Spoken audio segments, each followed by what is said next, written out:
বিশাল মাঠ আছে, আপনি যে কোনো জায়গায় একা একা একাগ্র চিত্তে বস মনের মাধুরী মিশিয়া ক্যাবলার দিকে ফিরা আপনি বস দোয়া করলেন, বিভিন্ন রকমের দোয়া।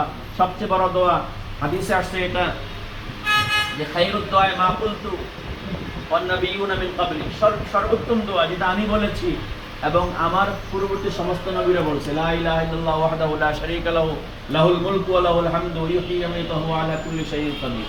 এই দোয়াটা বেশি বেশি পড়া।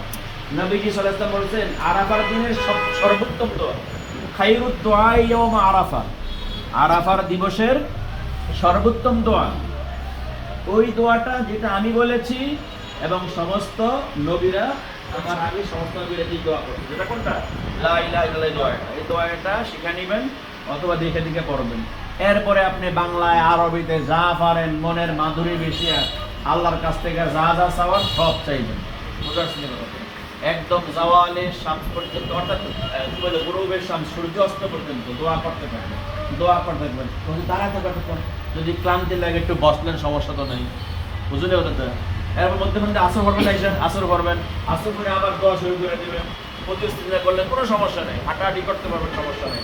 মানে সময়টাকে কাজে লাগাইবেন, গীবত শেখায় ইত্যাদিতে নষ্ট না করে। ঠিক আছে, অনেকে দেখা যায় এখানে খাওয়া দাওয়া গল্প গুজবে কাটায় দেয়।